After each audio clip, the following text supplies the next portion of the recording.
It started one ordinary evening. Emily was setting the dinner table when David's phone lit up with a message. The screen flashed a name she didn't recognize, Anna. The message read, "Miss you already?" Emily froze. Her hands trembled as she read those words again. "Miss you already." David walked in right then, smiling, carrying his laptop bag. But Emily's eyes weren't smiling anymore. Emily, softly. "Who's Anna?" David, slightly nervous. "Oh, she's just a client from work. Big project, lots of messages." He kissed her forehead and walked away too quickly, and Emily pretended to believe him, but inside, a seed of doubt had been planted. Days turned into weeks. David started coming home later. He started locking his phone. And the man who once held her hand now avoided even her eyes. Emily tried to ignore it until one afternoon she followed him after work. She parked her car across the street and watched him walk into a coffee shop. He wasn't alone. Across from him sat a young woman with long blonde hair, laughing, touching his arm, looking at him the way Emily once did. In that single moment, her heart shattered, quietly, completely. She didn't confront him that night. She just stood in the shower, letting the water hide her tears. Weeks later, she couldn't take it anymore. She asked him again, and again, he lied. Emily, trembling. "Don't make me feel crazy, David, I saw you." David, defensive. "She's just a friend, Emily. Why are you so paranoid?" Her voice cracked. "Because I know what love looks like. And you don't look at me that way anymore." The room fell silent. For the first time, David didn't have an answer. It was past midnight. David's phone rang again. Anna calling. He was asleep, the screen glowing in the dark. Emily picked it up, her heart pounding. She whispered, "Hello?" A soft female voice on the other side said, "David? Did you get home safe, baby?" Silence. And then a tear rolled down Emily's cheek. She hung up slowly, and something inside her died that night. The next morning, she made pancakes for her kids, packed their lunches, and smiled like everything was fine. But inside, she had made a decision. No more pretending. She packed a small suitcase and took the kids to her sister's house.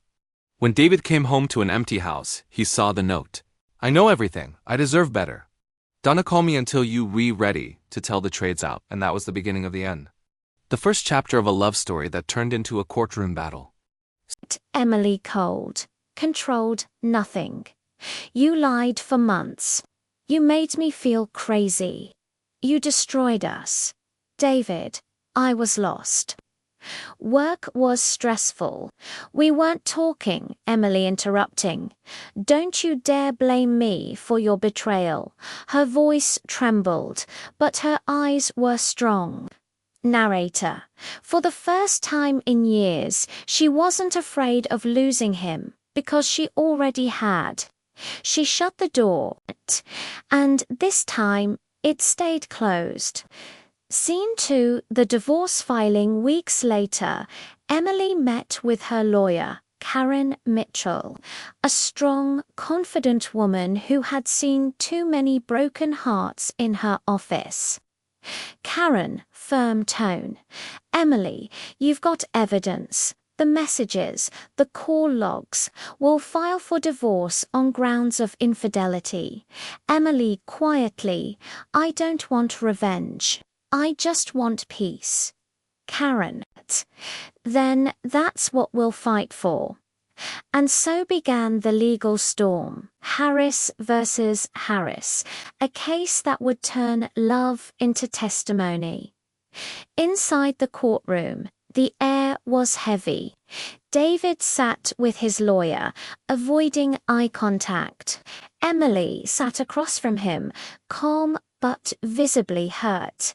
The judge entered. The case began. Judge, Mrs. Harris, please describe the nature of your complaint.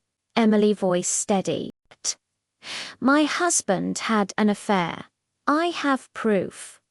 I stayed loyal. I kept our family together. But I can't live a lie anymore. David's lawyer coldly, Your Honor, my client admits he made a mistake, but this marriage can still be saved.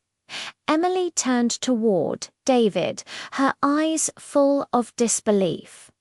Emily, save what? The lies. The sleepless nights, the fake smiles for the kids. Her voice broke on the last word. Even the courtroom fell silent. Because everyone there, judge, lawyers, strangers, could feel her pain. Judge, Mr. Harris, do you wish to respond? David stood up slowly, his voice cracked. David, I loved my wife. I never meant to hurt her. But somewhere I stopped feeling like myself. And instead of fixing what was broken, I ran from it. He glanced at Emily, but she didn't look back. Sometimes the saddest part isn't losing someone you love, it's realizing they lost you long before you knew. That night, Emily tucked her kids into bed at her sister's house. Lily, her daughter, whispered, "Mom, is Daddy coming home?" Emily hesitated, then smiled weakly. "Emily, no, sweetie. Daddy and Mummy are just going to live in different houses now, but we'll both always love you. Later." And as her daughter's small arms wrapped around her neck, Emily realized something powerful. She didn't need a husband to be strong. She just needed to survive. For her children,